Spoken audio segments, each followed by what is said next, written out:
Altså det, der er problemet i den tilgang, den her individuelle færdighedsorienterede tilgang, det er, at den er så snæver. Den lukker sig om nogle prædefinerede kompetenceområder, som kun udgør en meget, meget lille del af det, der er vigtigt for børns sproglige udvikling, og for det, der er vigtigt for, at børn kan interagere sprogligt med hinanden.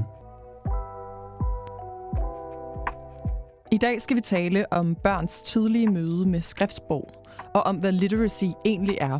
For er literacy bare bogstaver, lyde og læseparathed, eller er det også noget, børn gør sammen i deres hverdagsliv, med krop, følelser og relationer? Jeg taler med Lars Holm, lektor på DPU, som forsker i børns sprog og sprogpædagogik, om hvad vi risikerer at overse, når bekymringen for at være klar til skole fylder for meget, og om hvad vi kan lære af børnenes egne literacy-praksiser. Det og meget mere skal vi dykke ned i dag. Jeg hedder Anna Lind Greiner. Velkommen til Barn og Daginstitution.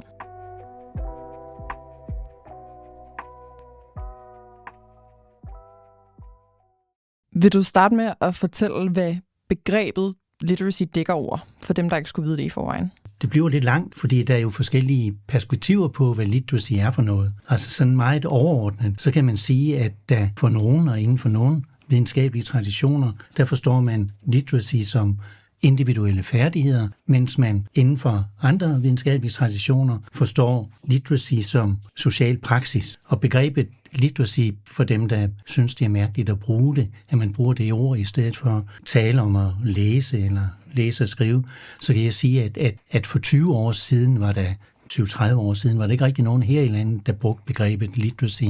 Men det er så et fremmedord, der har vundet indpas, og det bruges stort set i rigtig mange forskellige uddannelsesmæssige sammenhænge, og dækker så over forskellige måder at forstå læsning og skrivning på. Som sagt, den ene tradition, der handler det om individuelle færdigheder, og den anden tradition, der ser man på det som en social praksis, som noget, der eksisterer mellem mennesker, som noget folk gør, som noget, der knytter mennesker til hinanden og rummer forskellige forestillinger om, hvad literacy egentlig er. Og så kan man så selvfølgelig spørge, hvad betyder de her forskelle i den måde, man forstår literacy på? Når man forstår literacy som individuelle færdigheder, så betyder det jo også, at det ses som noget bestemt børn skal lære, som noget børn ikke kan endnu. Og hvis man så kigger tættere på, hvad det perspektiv det indebærer, så er der tale om et perspektiv, hvor det er den voksne læser, der er udgangspunktet, og et spørgsmål om, hvad man mener, der er vigtigt for at blive en god læser i skolen og senere i livet. Og ud fra det perspektiv på, hvad literacy er, og literacy er for børn, så fastlægger man så nogle færdigheder og delkompetencer, som anses for at være forudsætninger for at lære at læse. Altså man taler om forløber for læsning. Og hvis vi så kigger nærmere på, hvad er det så, det handler om, hvad er de her forløber for læsning for noget, så drejer det sig om ordforråd, om lydlig opmærksomhed, om narrativ kompetence og skriftsprogskoncepter, som for eksempel forside. Det er de 4 ting, der står centralt i et materiale, der hedder SPEL, som bliver brugt en del inden for daginstitutionsområdet. Når man så det, der så sker, det er, at man efter at have identificeret de her kompetenceområder, så peger det jo ind i, at pædagogikken kommer til at handle om at udvikle og fastlægge forskellige målrettede aktiviteter, hvor barnets opmærksomhed eksplicit rettes mod de her enkelte elementer, som helt konkret for eksempel er en bogforside, orddeling og rim. I en international sammenhæng, der beskriver man den her måde at se på literacy på som en færdighedsorienteret tilgang, og som en reading readiness tilgang. Det med at blive parat til at læse i skolen, der kommer til at stå frem som det centrale. Man definerer, hvad det er, man mener, de har brug for, og så forsøger man så at udvikle de delkompetencer med henblik på, at børnene skulle blive gode læsere i skolen.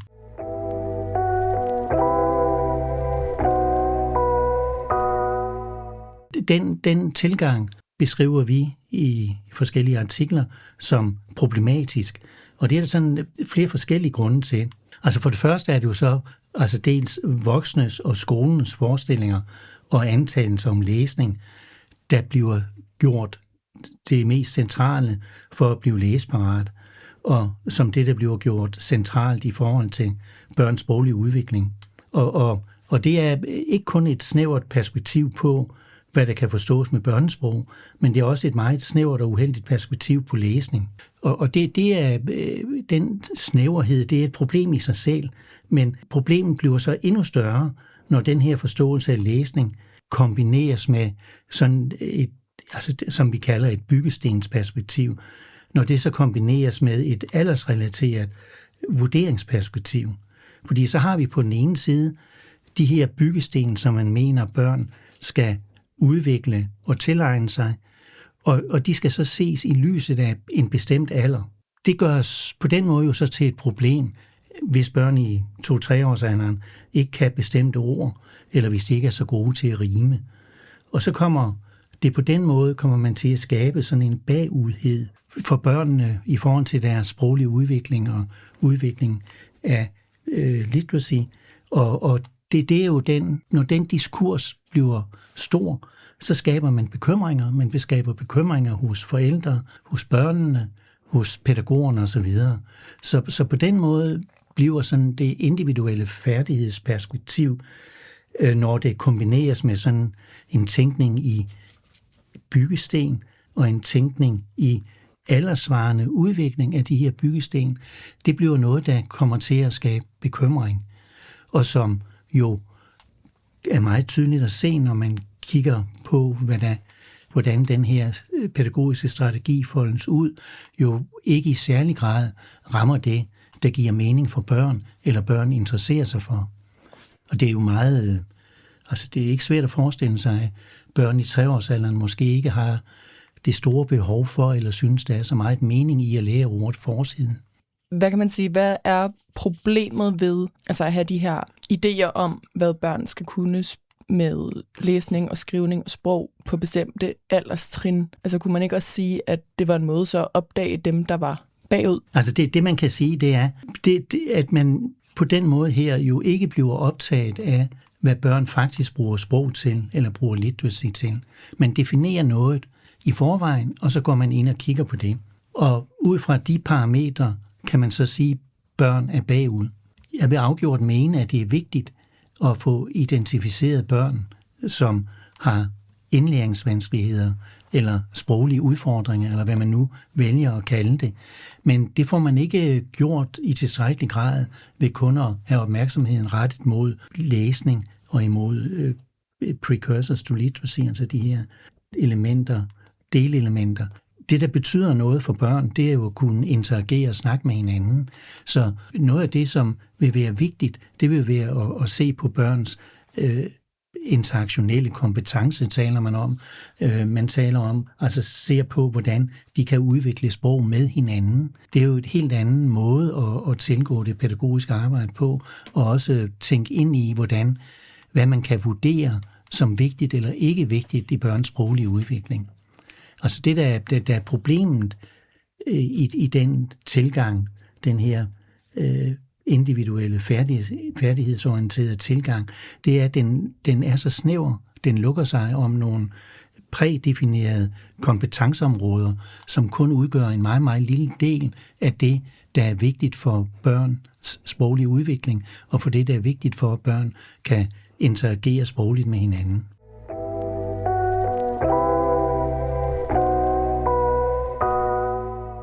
Altså hvad er det, der kan ske, hvis man går fra det her individuelle færdighedsperspektiv til at se literacy som en social praksis? Altså når man ser på literacy som social praksis, så begynder man jo at interessere sig for, hvordan skrift er en del af børns hverdagsliv i og uden for institutioner, men især i institutioner.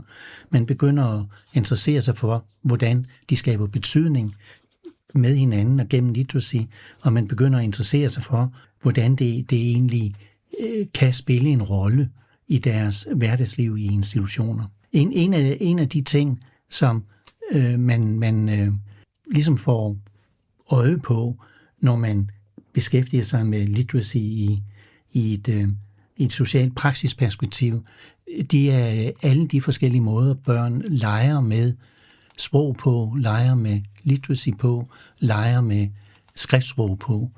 Det falder uden for interesseområdet, når man ser på literacy som nogle individuelle færdigheder. Fordi man er så optaget af at holde øje med det, som er bestemt på forhånd. Ja, så det bliver ikke børnenes kreative sprogbrug eller kreative måde at inddrage literacy på i deres hverdagsliv, der bliver genstand for opmærksomhed. Det bliver i højere grad, om børnene har udviklet samme kompetencer i samme alder. Og det er som vi taler om, et bekymringsperspektiv, som næppe kan undgå at have negative konsekvenser, også for den pædagogik, der bygger på den, fordi den jo så vil snævres ind mod at gøre børnene bedre til det, man tester, i stedet for at være optaget af at støtte op om børnenes generelle sproglige udvikling, som jo har at gøre med en hel masse andre ting, end det at blive parat til at læse i skolen. Så det der sker med den her tilgang, det er, kan man sige, altså med den tilgang til literacy, der ser på de individuelle færdigheder, det er for så vidt, at der er en skolelogik, der relateres til børn i dagtilbud. Altså hvor det er skolens logik, skolens behov, der gøres betydningsfulde for, hvad man forstår ved sprog og ved børns sproglige udvikling. Det handler om at blive skoleparat. Ja, det er jo det, der ligger i det. Altså reading readiness, som man kalder det på engelsk, sådan et reading readiness paradigme, som er udviklet af hensyn til skoleresultater. Eller dem, der argumenterer for det, de siger, at det er jo ikke kun af hensyn til skoleresultater, det er af hensyn til uddannelsesmuligheder og bruttonationalprodukt og samfundsmæssig udvikling i det hele taget, hvor man beskriver det, at børn ikke læser på samme niveau ved skolestart som noget nær en katastrofe, og hvor man må sige, at hvis man prøver at se på, hvordan børn udvikler sprog, nysgerrigt, hvis man prøver at se på det, så vil man opdage, at børn udvikler sprog meget, meget forskelligt. De fleste forældre, der har flere børn, vil vide, at det er meget forskelligt, hvordan deres børn udvikler sprog, fordi det har noget at gøre med, hvad der giver mening for dem, hvad de er optaget af på forskellige tidspunkter. Og derfor bliver det en reduktion af en kompleksitet, når man bliver så optaget af at definere en norm, der er ens for alle børn i forhold til sproglig udvikling. Og det er så den tænkning, der jo så gør sig gældende i forhold til literacy og den måleiver, der er, som jo har sin baggrund i PISA-resultater og sådan noget.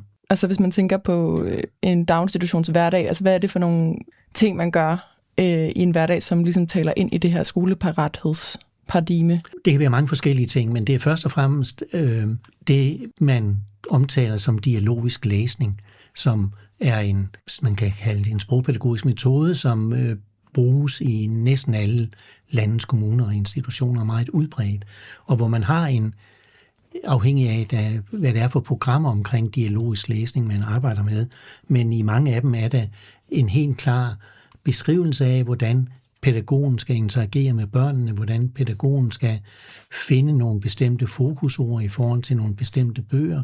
Der er fokus på, at børnene skal lære ordet forside og en hel del andre delkomponenter, der har at gøre med læsning. Når man ser på, hvordan sådan dialogisk læsning folder sig ud, så i praksis i daginstitutioner, så kan man jo se igen og igen, at børn bliver optaget af noget andet noget, end det pædagogen nødvendigvis peger på som det centrale, fordi børnene umiddelbart måske er delvis inde i en leg, får øje på noget i bogen, som ikke lige dem, der har konstrueret bogen eller programmet, havde tænkt på, at børn skulle få øje på.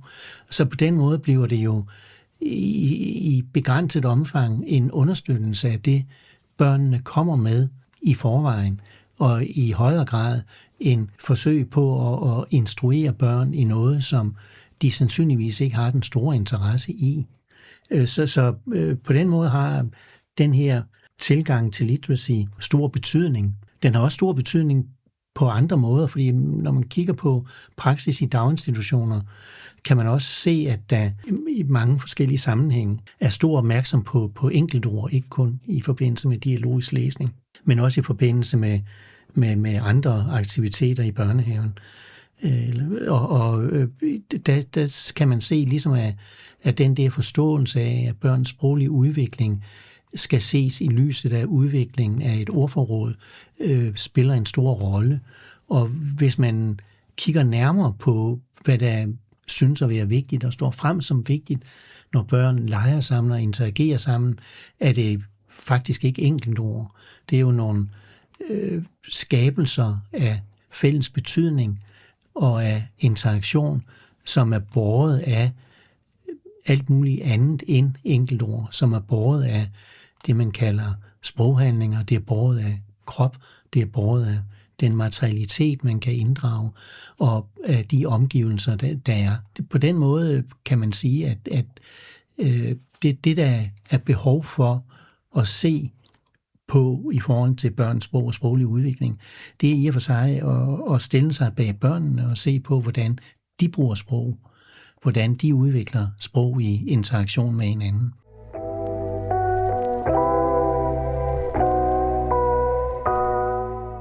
Vil det så sige, altså hvis man ser en situation for sig, hvor der er en pædagog, der er i gang med dialogisk læsning med nogle børn, i stedet for, så at sige, insistere på det, som er bestemt på forhånd af, hvad man skal komme igennem og hvad man skal tale om, så i højere grad at gå med på deres input og idéer og den vej, de selv tager aktiviteten hen. Ja, altså det tror jeg, børnene og for så vidt også pædagogen, vi oplever som et bedre samvær. At man ligesom forsøger at følge hinandens perspektiver på det, man har at gøre med. Og det er i sådan nogle sammenhæng, at det her voksen- og skoleperspektiv viser sig meget, meget tydeligt og meget klart, fordi det ligger ikke normalt pædagoger fjernt at følge børns indskydelser og refleksioner eller noget som helst. Det er de fleste pædagoger gode til, men når det så kommer til i hvert fald visse former for literacy, så bliver den den indsigt, det grundlag parkeret, og så bliver man mere optaget af at følge de programmer, de anvisninger, der er i nogle prædefinerede programmer, som jo tydeligvis ikke har tænkt på, at børn kan have forskellige interesser og behov i den situation, de er sat i. Så det er helt rigtigt, at på den måde, altså der bliver nogle dilemmaer for pædagogerne, kan man sige. Fordi på den ene side vil de i mange tilfælde tænke, at det bedste vil være at følge børnenes indskydelser, børnenes kreative måde at gå til læsningen på, gå til samværet med pædagogen omkring en bog på, og på den anden side er de ligesom bundet op på, at kommunen og skolen mener, at man skal køre nogle bestemte programmer igennem, der er prædefineret. Ja, hvad sker der, hvis de ikke gør det så? Ja, det er jo et godt spørgsmål. Altså, jeg tror som sagt, hvis de ikke gjorde det, men at der så vil blive en bedre interaktion mellem børn og pædagoger, og alle vil få måske et bedre forløb ud af det. Og det er med ikke sagt, at børn ikke har glæde og kan have stor glæde ved oplæsning og ved samværet med voksne omkring børn. Det kan de sagtens. Men der skal jo helst være en sammenstemning af, hvad det er, man skal med det, og hvad man mener, der er værdifuldt i det. Og det er det jo ikke, hvis der på forhånd er lavet en opskrift på, hvad man skal med det her. Så det er den, altså det, man kan sige, der er behov for i arbejdet med literacy, er ikke at smide bøgerne ud overhovedet, ikke? Men det er at have en fleksibilitet og en følsomhed over for, hvad det er, børnene finder relevant, hvad det er, børnene finder, der er meningsfuldt for dem. Og det er for mig at se, at det er vigtigt, at det ikke bliver for mig en undervisningssituation, der opstår, fordi det vil jo gøre børnene ikke særlig motiveret for at arbejde med sprog og læsning, og måske også gøre dem lidt utrygge ved situationen.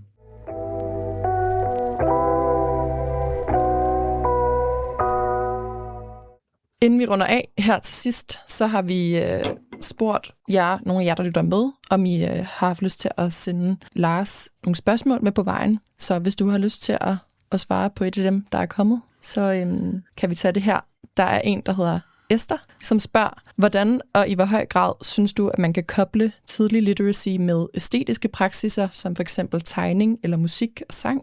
Og hvis man laver en kobling, hvordan bør det da have betydning for, hvordan vi omtaler og diskuterer værdien af de æstetiske fag? Jamen det synes jeg er et rigtig godt spørgsmål, og som jeg må sige, jeg er faktisk meget glad for, fordi at det, jeg ikke har fået sagt, men som jeg nu kan få sagt, det er, at den færdighedstilgang til literacy, som jeg har omtalt, og som mange kender til, den er jo så grundlæggende instrumentel, at den faktisk ikke rigtigt rummer æstetiske dimensioner.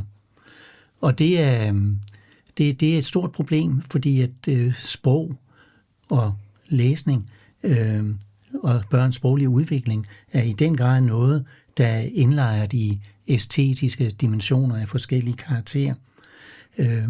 Børn leger med sprog. Når de leger med sprog, er det ofte på en meget musikalsk måde.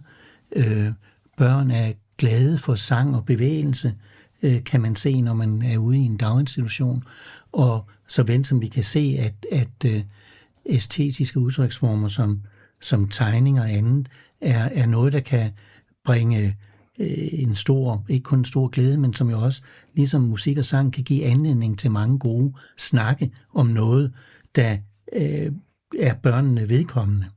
Og det der jo kan ske eller det der sker, når man tænker det på den her måde, det er også, at man får blik for, hvor kropsligt sprog er for børn. Altså børnesprog det starter inde i kroppen, det kan man høre og se, og det bliver ved med at være i væsentlig grad inde i kroppen. Det kan man også høre og se, hvis man ser på, hvordan børn bruger sprog med hinanden.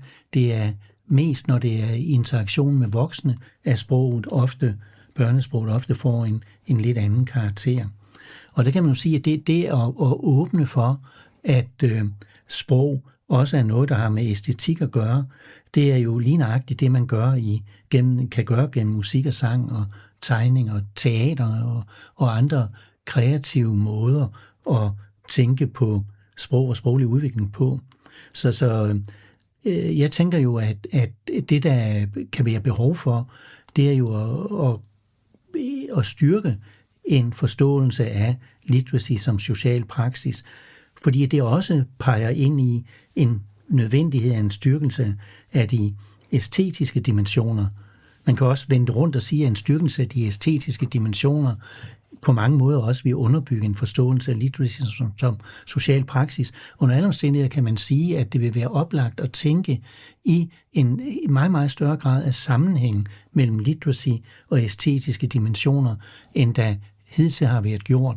Og når det ikke har været gjort, har det jo noget at gøre med, hvordan at man traditionelt inden for småbørnspædagogikken har, meget uheldigt fået adskilt sprog og æstetiske dimensioner. Altså der er det jo en kæmpe udfordring i pædagoguddannelser i praksis at forsøge at få det genetableret. Og der er, altså i Danmark er der jo heldigvis, og også i andre lande, en stor tradition for at lade børn lege med sproget. Halfdan Rasmussen har ikke levet forgæves, og hans sprogleje er jo noget, man arbejder med i mange daginstitutioner, og er jo, meget illustrativ for, hvordan man kan tænke æstetiske dimensioner og sproglig udvikling og literacy ind i en større helhed. Så det vil sige, det, for at svare på det, hun spørger om det sidst, altså det bør have betydning for, hvordan vi omtaler og diskuterer hele værdien af de æstetiske fag også. Ja, jeg vil sige det på den måde, at jeg tror, at en tænkning i en kombination af en social praksistilgang til literacy og æstetiske fag, vi kunne bringe os nogle spændende steder hen, og vi kunne understøtte nogle af de ting, som man måske tidligere har arbejdet mere med i dagtilbud, end man gør nu. Fordi det er min klare opfattelse, at der har været mere plads til sprogleje, til sang og musik end tidligere, end der er nu, hvor meget af tiden går med dialogisk læsning og med måske træning af enkeltord i andre sammenhænge. Det tror jeg bliver det sidste for i dag. Så tak for, at du vil være med, Lars. Den velkommen. Hvis I derude er blevet nysgerrige på det, vi har talt om i dag, så kan I gå ned i afsnitbeskrivelsen og finde et link til en klumme, som Lars har skrevet om netop literacy med den vinkel, som vi har talt om i dag. Og der kan man også finde forslag til videre læsning derfra. Så vil jeg bare sige tak for at have lyttet med i dagens afsnit, og vi lyttes ved inden længe igen.